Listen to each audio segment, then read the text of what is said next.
Most people say, I want to be happy. To begin with, that's the wrong goal because you can't be happy.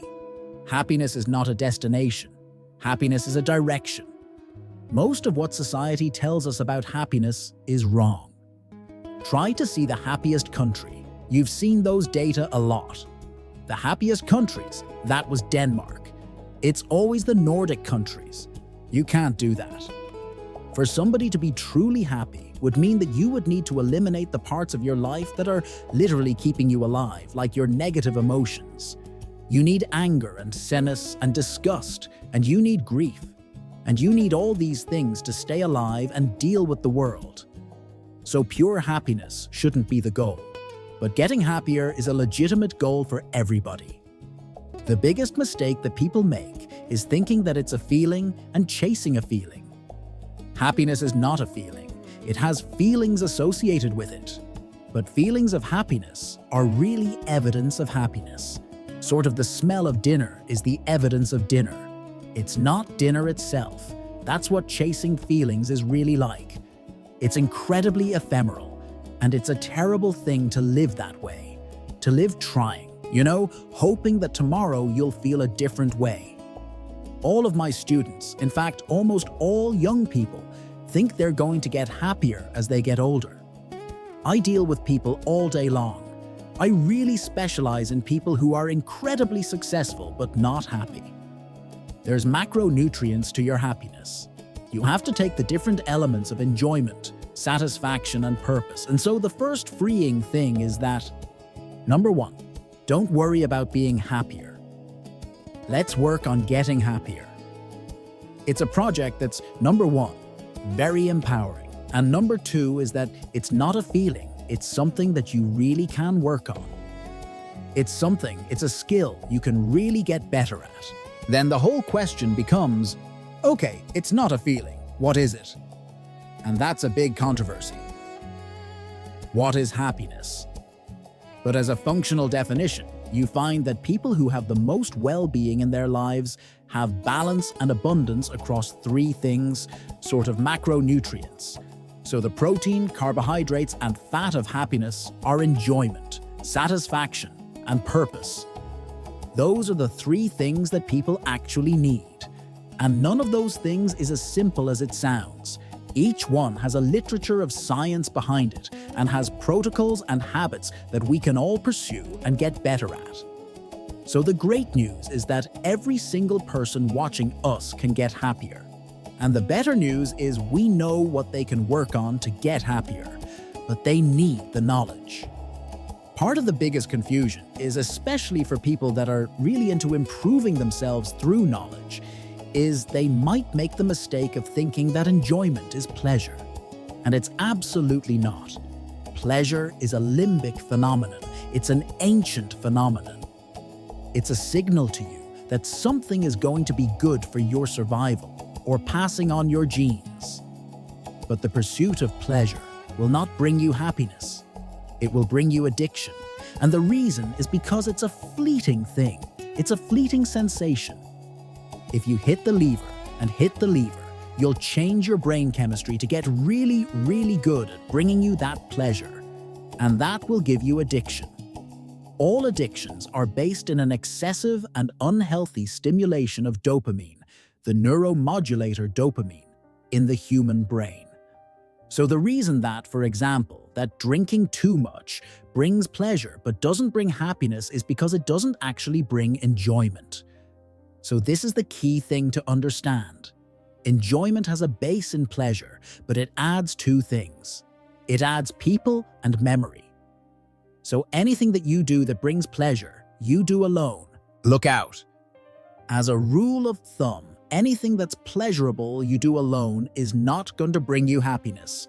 You need people involved, and you need memory, which is part of your prefrontal cortex. Your executive function has to be involved in that.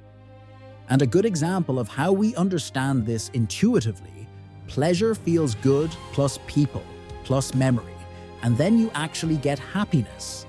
And so this is the way to think about gambling. If you're going to gamble, this is the way to think about sexual activity. This is the way to think about any of these things that if it's, alone and compulsive becomes a problem. But if it's sociable and it creates memory, it actually can enhance your happiness. Satisfaction is the joy you get after struggle. There's so much joy you get because of human endeavor that requires effort. And humans are made to do hard things. Humans are made to work and to get a payoff for it. And the sheer joy that you get after you do something really hard, which you've done so many. I mean, as an ultra-endurance athlete, lots of sacrifice, lots of pain, and then a big payoff. But life is like that. If you're going through life and you're trying to get joy without struggle, you're not going to get that second macronutrient of happiness. So, for example, if you're, I tell my students, you can cheat on my exam. It's pretty easy to cheat on my exams. But if you get an A, you won't feel any satisfaction from it. But you'll get a lot of satisfaction if you worked really, really hard for it. That's the first part, which is that it requires struggle to get that little bit of joy. But the real riddle about satisfaction is that Mother Nature tells us that if you get it, it's gonna last, and it doesn't. The problem is you can't keep no satisfaction. And that's the thing that you never quite figure out. And we understand the brain science behind that, but we have to. Once again, we have to diverge from Mother Nature's teachings or Mother Nature's urges that she gives us and do something on the divine path. And if we do certain things that feel quite unnatural, we can make satisfaction stick around. Dopamine is the neuromodulator of the anticipation of reward. It's not reward per se, it's the anticipation of the reward. And that's really part of the experience. And if you're doing something that doesn't require any struggle, you're not going to get anticipation of reward in the same way. That's how pleasure and pain are so interwoven with each other.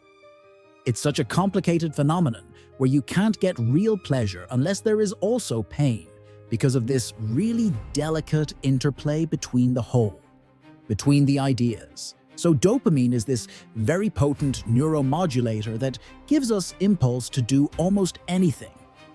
That's one of the reasons, by the way, the science of happiness is so critical to understand, because when you do, you'll see it in yourself and you can manage it. Either we manage our feelings or they're gonna manage us. There is this problem of not being able to keep any satisfaction, that it always seemed like the tyranny of life.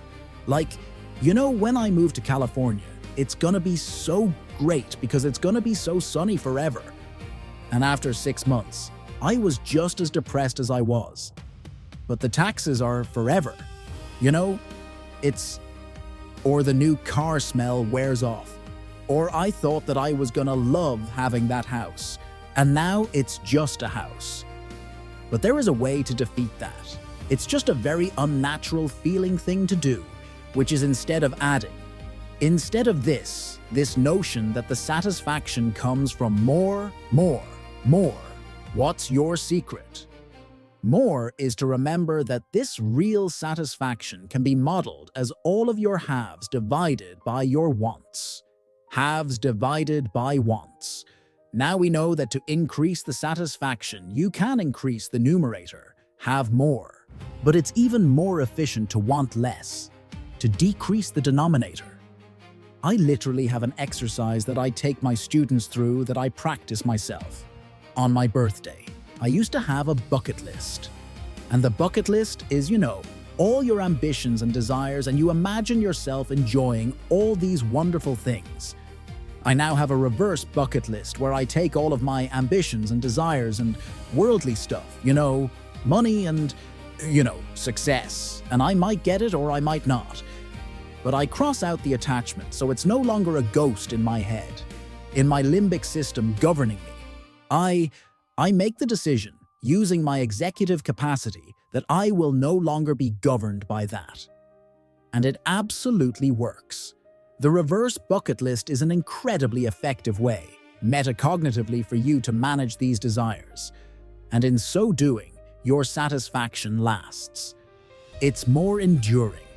it satiates it. So I wind up talking a lot about wanting less as opposed to having more. Meaning really has three parts to it. The three parts, as defined by psychologists and philosophers, are coherence, purpose, and significance.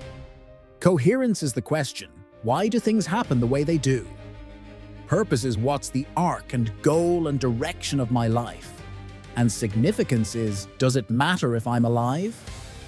And when I dig into those particular questions, I can find a crisis of meaning in people's lives. It's a lot more specific and we can deal with it better. I actually have a two-question diagnostic test when I'm seeing if people have a crisis of meaning in their lives. If they don't have answers, and there's no wrong answers, but you have to have answers. Here's the two questions. Why are you alive? For what would you be willing to die today?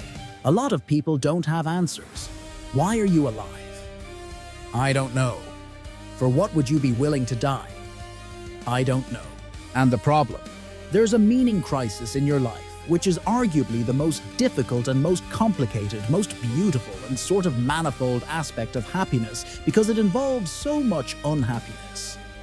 You didn't find the answers to the question you just gave me except through tremendous pain. You didn't.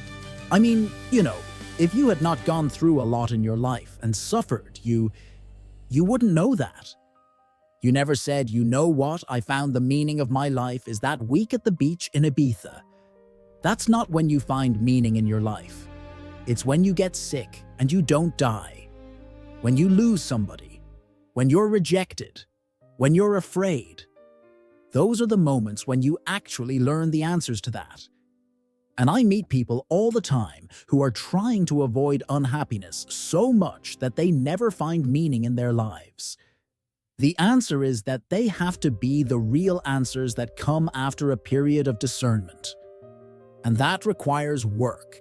And to do the work, you actually have to think deeply about the answers to these questions, about the questions themselves, about, who am I as a person? And so, every religious tradition has the structure of discernment. The point is that you need something transcendental to your day-to-day experience. And if you don't have something transcendental that zooms you out on the majesty of life, it'll be my job, my work, my commute, my money, my lunch, my back pain, my me. It's unbelievably tedious. You need something that zooms you out and defocuses you. Maybe that's reading the Stoic philosophers. Maybe that's getting up before dawn and walking in nature for an hour every day without devices. Maybe that's your meditation practice. But you need something that's transcendental to the day-to-day experience. And that's really what we're talking about. And that takes practice and work. The main problem that people don't make from proper investments to get happier is because they're so distracted. I mean, life is basically a process of sitting in an airport for a delayed flight. And so what you're doing is shopping online and scrolling Instagram and playing solitaire. And life is just full of boring diversions because we're so emotionally uncomfortable all the time. Once you can emotionally self-manage, then you can focus on what actually matters. You can get the apps off your phone, maybe even literally. And you can focus on investing in the parts of your life that really will bring more enduring happiness. We can really focus on once we're no longer distracted or making an investment every day in our faith, spiritual or philosophical lives. The transcendent walk, the things that are bigger than us, whether it's religious or not. Our family lives, and family is pretty self-explanatory, although it's not easy. Our friendships. Deep, real friendships. By the way, the family and friendships, they come together in one single person, which is your spouse, and then meaningful work. Work that serves others, in which you can create value with your life. These are the accounts that we need to put our energy in every single day, and that will build and build and build and build a better life. Now we're not going to get to happiness because that's not a destination, that's a direction. The goal is happierness. It sounds so intuitive, and yet most people are bereft of these things. Mostly it's we don't quite believe it, and so we don't quite do it. No, a classic case of this is most people say, I wish I were reading more Stoic philosophy. I wish I were doing more meditation. I wish I were going to church. Like I say, I do whatever your thing is. But they don't actually get around to it because they're not persuaded that this is as important as getting your vegetables and getting into the gym or any of the other things that are the basic maintenance for building a healthier, better life.